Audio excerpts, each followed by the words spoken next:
Сайн байцгаана өрхмөндөд үзэгчдээ их орон Монголын үндэсний телевизээс үзэгч та бүхэндээ ёс суртахууны боловсрал олгох зорилготой зөвийн тухай ярилцгийг цоврал нэвтрүүлгийг та бүхэндээ төлөөлөг өргөж байгаа.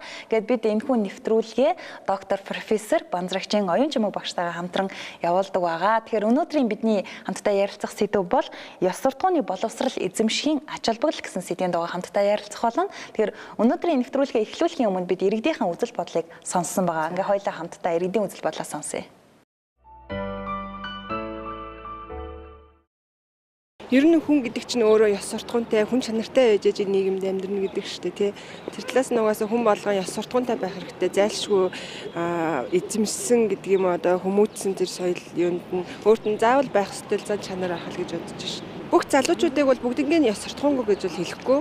Тодорхой хувь нь бол угаасаа ёс суртахуунтай, хүндлэх ёстой хүмүүсээ хүндлээ явж байна. Тодорхой хувь нь бол ямар ч ёс суртахуунгүй яг нэг хувиа бодсон тиймэрхүү үзэлтэй хүмүүс бол аягүй харагддаг л та ер нь. Ёс суртахуун гэдэг имийг бол сайн эзэмсэн байвал өөрөө өөртөө л хэрэгтэй авах гэж бодож байна шүү дээ. Ирээдүйн нийгэмд нь ч гэсэн. Сүүлийн үед залуучуудын ёс суртахуун гэдэг юм ер нь бол байх болсон шүү дээ, тий.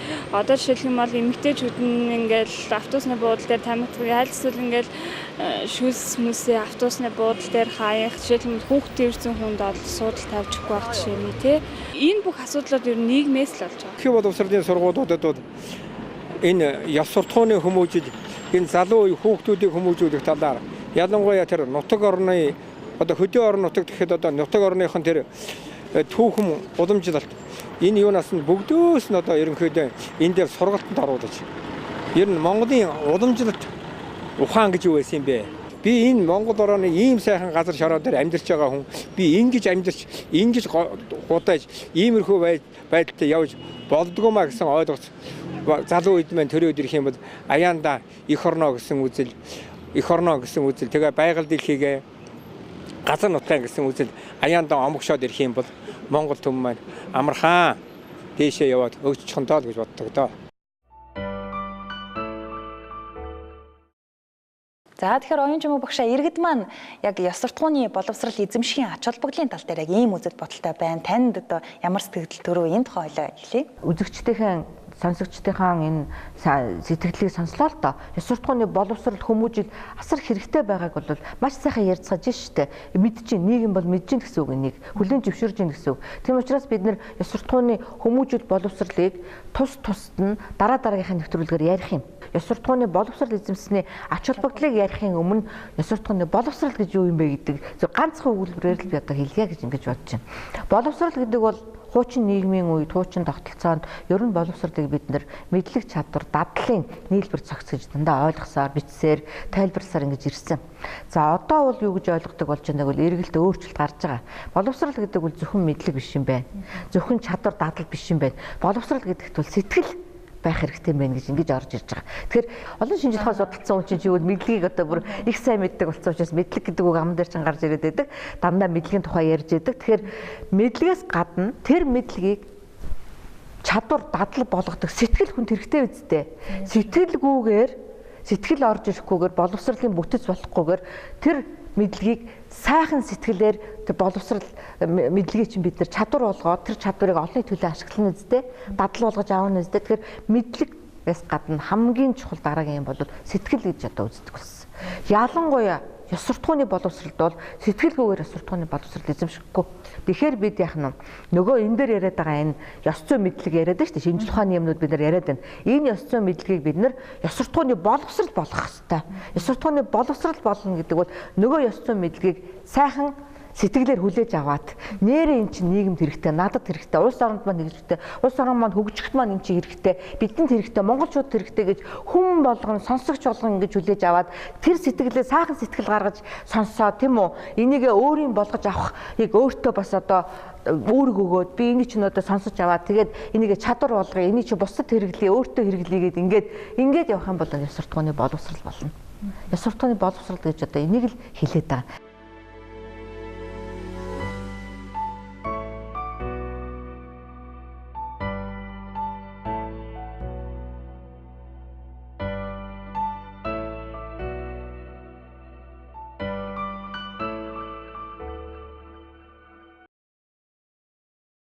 Тэгэхээр иргэдээс Үзэл бодлыг сонсож байхад яг ёс суртахууны боловсрал иргэдийн дунд маш хомс байна гэж ярьж байна тийм ээ. Тэгэхээр ялангуяа яг иргэддээ ёс суртахууны боловсролыг олгохын тулд 10 жилийн сургуулиудад яг энэ талаар чиглэгдсэн хичээл сургалт оруулал их зүйтэй гэж ярьж байна. Та яг үүн дээр ямар байна? Ёс суртахууны боловсролыг бид нэр баг ихийн хөвлөд байхаас л олж явах хэрэгтэй. Эцэг эхчүүд хүүхдээ их хүн хөвлөгөөс унтгсан цагаас л одоо олгоно. Ёс суртахууны гэр бүлдээ олгоно. Зөвхөн ерөнхий боловсролын сургууль биш. Гэр бүлдээ ерөнхий боловсролын сургуулиас өмнө сургуулийн өмнөх боловсролын байгууллага байгаа шүү дээ. Цэцэрлэг, яашил тийм үү. Тэгээ гэр бүлээс эхэлнэ. Ерөөсөө их хүн хүүхдээ олох гэж хасаад эхлээд л одоо тэр өөрийнхөө ёс суртахууныг засчихсан. Өөрөө ёс суртахуунлаг их болцсон. Их болохын төлөө дороо явуулдаг болцсон ингэ байж байгаа. Тэгэл бид тэр гэр бүлийн хүмүүжил, гэр бүлийн одоо боловсролыг бол бид нэр ёс суртахууны хүмүүжил боловсролыг ерөөсөө гэр бүлээр дандаа олгодог байсан. Эцэг их нь, эмээ өвөө нь, аав ээж нь, тэгэл одоо ах эх чинь бүгд л энэ олгодог байсан учраас бид монголчууд заавал ийм олон шатны сургууль гэлгүүгээр бүгдээрээ ёс суртахуунлаг байсан. Ийм уламжлалтай. Тэгэхээр энэ уламжлалыг бид нэр одоо чиний яг хэлдгээр зөвхөн ерөнхий боловсролын сургууль гэлгүүгээр тэрнээс өмнө эхлэх ёстой. Боловсрал бол хэрэгтэй байна гэдгийг хүмүүс хэлээд байна шүү дээ. Хизээ олох уу гэдэг нь ч ойлгомжтой байна. Бүр аль болох эртнээс бүр багаас нь олгоё гэд хүүхдээ хажуудаа зогсоодсон өвөө хэлээд зогсож шүү дээ. Тийм учраас тэрнээс ч өмнө бүр олгож эхэлж явах ёстой. Бүр ерөөсөө бараг л одоо ер нь би хэлээд байна шүү дээ. Тэгээ тийм учраас бид нэр энэ уламжлалт эргүүлж одоо ашиглах шаардлагатай байгаа юм. Бусад шинжил ухаантай харьцуулах юм бол хүний амьдрал, өдөр тутмын амьдрал хэрэгтэй юм одоо ач холбогдол гарч ирнэ л дээ. Дор хаяад хамгийн ихний ач холбогдол бол бие зав авч явж сурна. Бие зав авч явж сурна. Бие зав авч явж сурна гэдэг бол бид нар гадаад талаараа зөв авч явахаас гадна ялангуяа ёс суртахууны боловсролтой хүн бол дотоод сэтгэл, дотоод талаараа зөв авч явах чаддаг болно. За энэ юуны өмнө нэгдүгээр та хүнд саад болдгоо болно. Бусдад саад болдгоо бие зав авч явна. Бусдад саад болохгүй байна гэдэг бол их мундаг одоо ёс суртахууны боловсролтой хүний ажил юм шүү дээ. Тэр би эрэхтэй, би уцаар ярих хэрэгтэй, гар уцаараа ярья гэд ингээд олонний дунд гар утсаа залгаад чанга дуугаар яриад за чангаа бэл ихэд л одоо ингээл яриад тасралтгүй яриад бусдын яриан цаад хийгээл бусдын хийж байгаа ажил цаад хийгээл ингээл ярих гэдэг чинь бусдад цаад болж байгаа биз. Энэ бол ёс суртахууны доголдол дутагдлынх нь шүү дээ. Тий. За дараагийн нэг бие зөв авч явах гол юм юу гэвэл бусдад хор хохирол учруулахгүй байна. Хор хохирол учруулахгүй бол байхыг бол бие зөв авч явна гэж ёс суртахууны хувьд хэлнэ. Жишээлбэл би энэ хүнд хайртай, би одоо энэ хайртай хүнтэйгээ би гэрлэн штэ. Бид хоёр сайхан амьдрах ёстой гэд ингээд ардаа гэр бүлтэй, их нэртэй хүүхдтэй хүнийг салгаад тэгээд хамт амьдраад ингээд цаана нэг амьдрал охиролж байгаа хүн чинь яаж ийнө бусдыг охироочж байгаа биз? Энэ бол ёс суртахууны томоохон дутагдал доголдол гаргачих чинь гэсэн үг. Гуравдугаар бие зөв авч явах гол нэг одоо хэмжээр үзүүлэлт юу вэ гэвэл бусдад тус болж, дэм болж, бусдын төлөө амьдрах явдал. Энэ бол дээд түвшин. Энэ бие зөв авч явдал. Энэ бол их сайхан байгаа үз одоо хүн болгон ийм болмоор тийм үү? Ийм одоо болно. За ёс суртахууны боловсрол эзэмшсэн хүн өөр бас нэг сайхан юм мэддэг болно энэ юу гэвэл сайн муу хоёрыг жигтэй сайхан ялгадаг болно. Чи сайныг муугаас нь ялгадаггүй тийм үү? Бурууг зөвөөстэй холждог тийм үү? Зөкстэй зөксгүй хоёрыг хооронд нь одоо бантагнуулцдаг бол яаж ёс суртахуунлаг хүн байх юм бэ? Яаж зөв явах юм бэ тийм ээ? Тийм учраас эндээс тэр ёс суртахууны үндсэн ойлголтуудыг ойлгож ухаарснаар ёс суртахууны боловсралтай болно. Энэ бас нэг ач холбогдол нь байна. Дараагийн нэг ач холбогдол юу гэвэл хүний амьдралын утга учирыг ойлгоно. Хүн амьдралынхаа утга учирыг ойлгохгүй, яах гэж амьдраад байгаагаа мэдэхгүй, ямар зоригтой амьдраад байгаа юм, урт удаан хугацаанд л амьдраад тэгэл одоо ерөөсөө яаж чамаагүй амьдраад урсгалаараа яваад тэгэл зууралдаад тэгэл ингээд удаан л байж ивэл болоо гэж ингэж зарим хүн ойлгоод байна. Эсвэл нэг олдох амьдралыг яаж ч хамаагүй жаргаж байгаа өнгөрөөе гэж ойлгоод байна. Ийм учраас энэ болгон бол амьдралын талаарх зөв ойлголт бол биш байгаа юм. Зөв ойлголт биш. Амьдралыг утга учиртай байхын тулд бол хүн юуны төлөө амьдарч байгаа юм, яах гэж амьдарч байгаа юм, ямар зориг тавих юм, ямар зориг нь зөв юм гэдгийг мэднэ. Энэ ёс суртахууны боловсрал энийг бас тусна бид нар бас ярилцах юм. Энэ ёс суртахууны боловсралтай болсон хүн энийг бол ойлгож авна. Жигтэй ач холбогдолтой байгаа биз. Ялангуяа залуугаас нь хүндийн зорилгын зөв ойлгуулад зөв амьдралд оруулаад өгвөл мө хэрэгтэй яа тийм ээ тий. За дараагийн нэг ахтар сайхан ач холбогдол юу вэ гэвэл үүрэг хариуцлага зөв ханддаг болно. Үүрэг гэж юу юм? Хүн яагаад үүрэг хүлээх ёстой юм? Үүргийг яаж хүлээвэл одоо хүлээсэн шиг хүлээдэг юм? Хүн яахаар үүрэг хүлээх ёстой юм ер нь? Тийм ээ? Өөрийгөө хүлээчээд тэгээд хариуцна гэдэг нь яадгийг. Үүрэг хариуцлага хоёр хоорондоо ямар учиртай холбоотой юм, тийм үү? Тэгээ үүрэг хариуцлагын хажуугаар нь ирэх гээд бас нэг юм гараад ирдэг дээ. Энд гурав ч хоорондоо ямар шүтэн барилгатай юм. Энэ болгоныг мэддэж аавна. Хүн ерөөсөө хүн болж төрөөл болвол хүний хувьд хүн болсны хувьд үлэх үүрэг гэж өчнөө үүрэг байна. Зөвхөн хүний хувьд мэрэгжилтэн эцэг их энтергээ болий. Зүгээр ерөөсөө та хүн болол төрөөл бол тэгэл хүнийх нь хувьд бол баахан үүрэг байна. За мэрэгжилтэн болчлоо. За чи сэтгүүлч хүний хувьд телевиздээ ямар үүрэг хүлээдгийг чи, иргэдийн өмнө ямар үүрэг хүлээдгийг, нийгэмдээ ямар үүрэг хүлээдгийг, улс их орондоо ямар үүрэг гэдэг ингээд олон мэрэгжилтэн хүний хувьд олон үүрэг гараад ирнэ. За чи ээж боллоо, их хүн боллоо. Их хүн болохоор чин төрөөсөн өрийнхөө өмнө ямар үүрэг хүлээх вэ? Тий их хүн чинь бас өр хүүхдтэй үн чинь нөхөртэй, нөхрийнхөө өмнө ямар үүрэг хүлээх вэ гэдэг ингээд олон салбарлсан тоо томшгүй олон үүрэг гарч ирнэ. Энэ үүрэг бол чи хүн болж төрсний чинь баг гавья ахгүй юу? Гавья гэж үзнэ. Чи энэ үүргээ биелүүлээд байвал чи гавьяатай хүн байна. Тэгвэл хариуцлага гэдэг бол энийгээ биелүүлэх чадварыг хариуцлага гэж байгаа. Биелүүлж хэрхэн биелүүлж явж чадах нь вэ? Хэрхэн ухаарч ойлгоод ухамсарлана гэдэг бол ухаарч ойлгохын нэр байгаа юм. Тэгээ хэрхэн ухаарч ойлгох тэр үүргүүдийг тэгээд хэрхэн биелүүлж явах вэ? Тэр биелүүлэх чадварыг хариуцлага гэж хэлээд байгаа. Тэгэхээр тэр үүрэг болгоныг сайн биелүүлдэг хүнийг хариуцлагатай хүн гэдэг үстэй. Тэгэхээр тэр чинь чадвартай хариуцаад биелүүлж чаддаг хүнийг л одоо хэлээд байна шүү дээ, хариуцлагатай хүн гэж. Тэгэхээр энэ болгон. За тэгвэл эрх үүрэг хариуцлага хоёроос гадна эрх гэж юм бэ? Тэгэхээр эрх үүрэг хариуцлага гурыг бол зоостой ингээд зүүлж үсгэхэд хоёр талынх нь диаметрээр ижил байдаг үстэй зоосны чинь тий хоёр тал нь яг тэр шиг үүрэг хариуцлага хоёр бол ижилхэн хэмжээтэй. Чи хэдэн 100 үүрэгтэй бол чи 100 хариуцлагатай. Чи 1000 үүрэгтэй бол 1000 хариуцлага хүлээнэ. Нэг дор зэрэгцээл. Зэрэгцээл ерөөс салшгүй ерөөсөө тэгэл чи тэр хариуцлагыг үүргээс салгасал байвал чи тэгээ олигтой ёс суртахуун хүн байж чадахгүй. Тэгээ хариуцлага нь баг үүргээс илүү байх шахах. А тэгвэл зоосыг ингээд зоосны одоо нөгөө зузаан хэсэг байна шүү дээ тийм үү? Тойрсон энэ хэсэг бол эрх гэж ойлгож болно. Зүгээр энгийн жишгээр ойлгоход. Энэ эрх бол нөгөө хоёроос хамаагүй бага байгааз тий хамаагүй бага.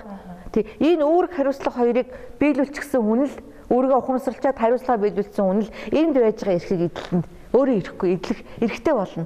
За нэг иймэрхүү юмыг ойлгож авна. Дараа нь нэг их сайхан одоо ач холбогдол юу гэвэл байгаль их байна. Таныг төрүүлсэн, эхий чинь төрүүлсэн, эхий чихийг төрүүлсэн. Энэ харваа ертөнцид амьдарч байгаа хүн төрлөختийг бүгдийг байгальтай нь одоо устаа ургамалтай нь бүгдийг бий болгосон байгаль их байна да. Энэ байгаль ихийг хайрладаг, хамгаалдаг ийм сэтгэлтэй болно. Ёс суртахууны боловсролтой. Энэ манай монголчуудын хувьд бол маш хэрэгтэй зүйл байгаа биз. Тий. Одоо нэг жишээ татхад л туулгол маань дэлхийн 7 бохир голын нэгэнд орцсон явж байна. Туулгол харамсалтай байгааз. Манай нийт хотуудын агаарын бохирдол нь 10 дахин ихсээд ногоон байгуулагч нь 10 дахин багассан байна гэсэн одоо мэдээ байна. Статистик баримт байна. Инхээр зэрэг одоо бид нэр байгальдаа яаж хандаад байгаа нь одоо харагдж байгаас. Тийм учраас байгальдаа бид нэр энэ янзаараа монголчууд Монгол их орныхон энэ байгалыг хайрлаж хамгаалахгүйгээр тэгээд ерөөсө дүүрлэх гэсэн үг болно шүү дээ. Тийм учраас ёс суртахууны боловсрол эзэмснээр ийм одоо ач холбогдолтой болно. За дараагийн нэг сайхан ач холбогдол юу гэвэл хүн өөрийнхөө бурууг мэддэг болно. Гэмшдэг болно. Хүлээдэг болно. Эхлээд өөрөө дотроо хүлээн. Өөрөө гэмшин хүүш би чи буруу юм хийцэн ба шүү дээ. Энийг хүлээн зөвшөөрнө гэдэг бол бас мундаг юм байдаг. Хүн чинь буруу алдаа хийснээр хүлээн зөвшөөрөхгүй шүү дээ. Тийм ээ залуучууд. Ганц залууч биш ерөөсөө би дан залуу гэж яриад байгаад бас жоохон эмзэглэдэг. Ямар ч насанд бол ийм юм байна. Залуучууд руу яагаад ярьдаг вэ? Багасаал засраасаа л гэж залуу хүнийг тэгээд идэг гэж би ойлгодог шүү дээ. Тийм учраас бид энийг бол хүн болгон л одоо мэдэх хэрэгтэй байна. Алдаагаа хүлээн зөвшөөрөхгүй яаж засах юм бэ? Ингээ харна. Алддаггүй хүн хаана байгаа? Би ганцаараа алдчихаа юу? Алдаж л байгаа штэ. Бүгд энэ надаас илүү алдсан хүн зөндөл байна. Миний энэ юу юм? Эсвэл яшгил байна да гэд. За ингэж л байвал бид нэр хизээч засрахгүй, хизээч хажуу талдаа сан ойр хоорондоо байгаа хүмүүстэй сайн нөлөө үзүүлж чадахгүй. Тийм учраас эхлээд өөртөө засах шийдвэр гаргаад, өөртөө үүрэг өгөөд, дотроо амлаад тэгээ алдаагаа засах ажил руу орно. За дараагийн нэг чухал юу гэвэл алдаан дээр бусдад алдаа гаргаснаа хэлж чаддаг болох явдал. Ээдээ дотооддоо ингээд яг бид нар заримдаа гимшдэг шүү дээ. Нэрээ сталтчихжээ. За одоо нэрээ буруу юм хийчихжээ. За яана гэд ингэж боддог хэрнээсээ тэр болгон ил гаргаж хилдэггүй, хүлээн зөвшөөрдөггүй. Өөрөө өөртөө зөвшөөрөхөөс өөрөө дотортой тэмцэлдээд байдаг. Өөрөө л хүндүүл хэлж чаддаггүй ийм одоо зүрх зориггүй, ийм ёс суртахуунгүй байгаа байхгүй юу? Ёс суртахууны эр зориг гэж байна. Ёс суртахууны эр зориг бидэнд алга байгаад байгаа. Тийм учраас бид нэр алдсан байх юм бол алдаагаа хэлж чаддаг болоход ёс суртахууны боловсралтай болсны ач холбогдол оршино. Алдаанаасаа ичдэг хүн байх хэрэгтэй хүн. Алдаанаасаа ичихгүй, ичих нүрээ илгэндээ наасан монгол хүмүүс олон болчихжээ. Алдаа гаргасандаа ичдэг хүнийг ёс суртахуунлаг хүн гэж хэлнэ гэж их мундаг хүмүүс хэлсэн байдаг.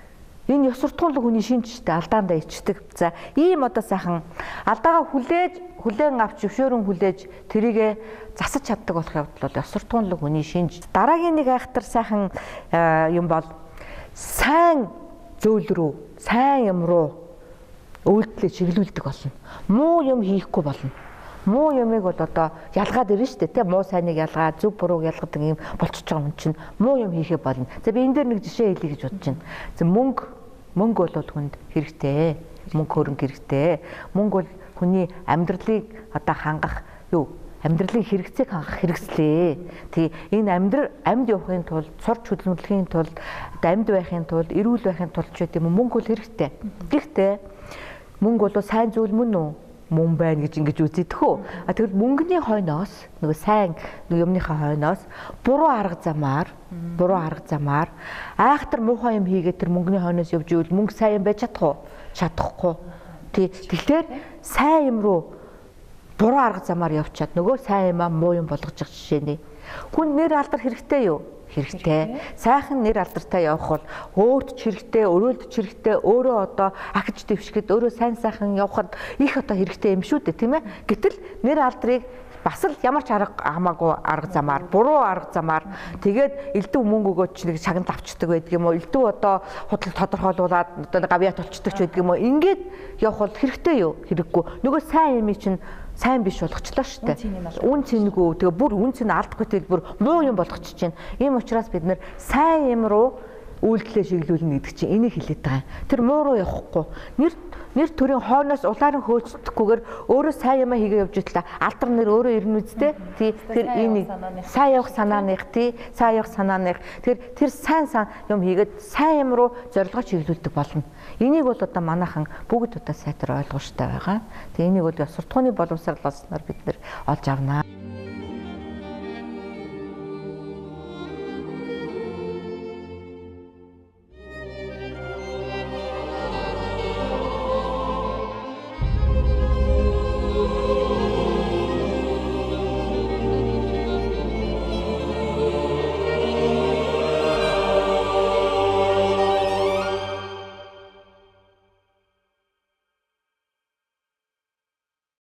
Ёс суртахууны боловсрол эзэмшлийн нэг их сайхан ач холбогдолтой юм өгөөд олон нүүр гаргахыг одоо болно. Олон нүүр гаргахаас ичдэг болно. Тэрнээс гарахгүй юмсан гэж боддог болно. Олон нүүр гаргах явдал монголчуудын бараг өнөөгийн одоо ер нь дүр төрх болох гэдэг шүү дээ. Тэр ийм чанарыг одоо нэр цээрлэгдэг болно. За дараагийн нэг ач холбогдолтой бол сэтгэлийн хөдөлгөөнөө барьж чаддаг, зохицуулж чаддаг, жолоодж чаддаг болно. Хүн сэтгэлийн хөдөлгөөн хэрэгтэй. Зөв цагт нь, зөв газар нь, зөв хүнд нь, зохих одоо хэмжээнд нь ингэж гаргаж хэрэглэнэ. Тийм ээ, жишээлхэд одоо хүн юм ярихдаа гүлийчөөл тэгэл ямар ч одоо инээмсэглэхгүй тийм үү? Инээмсэглэхгүй ямар ч одоо сэтгэл санааны илэрхийлэл байхгүй ингээ гүлийсэн мод шиг байвал одоо болохгүй дээ тийм ээ. Тэгвэл зөв ингэж гаргахгүйгээр хэтэрхий их одоо илэрхийлэх, буруу илэрхийлэх тийм үү? Ийм одоо юмыг бол бид нэр ёс суртахууны боловсрал олсноор зөв сэтгэлийн хөдөлгөөнөө жолоодож чаддаг, зөв илэрхийлж чаддаг болно. За энэ дээр нэг ганцхан жишээ хэлж шилгээд үзэн ядалт гэдэг муухай сэтгэл байна. Үзэн ядалтыг өрөвч зөөлөн сэтгэлээр сольж чаддаг болно. Энэ сэтгэлийн хөдөлгөөнийг муугийн сайнаар нь солиод ингээд байдаг. Энд суралцахыг бол суртахууны боловсрал болгондоо. Тэгээ энэ мэтэр одоо тоо томшгүй олон ач холбогдолтой би зүр цөөн нэг хэдэн жишээг л одоо хэлээд ингээд нэвтрүүлгийн цаг дуусч байгаа учраас дуусгая та. За маш баярлалаа оюун багшаа. Ер нь хүн мэдээж хувь хүн болгон ёс суртахууны боловсролыг эзэмшихийн ач холбогдол гэдэг зүйлийг мэдээж өөрсдөө хувь хүн болгон мэдээд авчих юм бол бидний ирээдүйн хооч амьдралд маань илүү хэрэгтэй ач холбогдолтой учраас өнөөдрийн сэдв бол маш сайхан байлаа. Үзэгчд маань ч гэсэн өнөөдрийн бидний хамтдаа ярилцсан сэдв маань таалагдсан байх гэж бодож байна. Тэгээ бидний дараагийн ярилцах сэдвүүд бас танд хэрэгтэй маш олон сайхан сэдвүүдийн тухай хамтдаа ярилцах болно. Ингээд өнөөдрийн нэвтрүүлэхэд хамт исэн үзэгч та бүхэндээ баярлалаа. Ингээд дараагийн шинэхэн дугаараар хамтдаа уулзцгаая. Түр баяртай үзэгчтэй.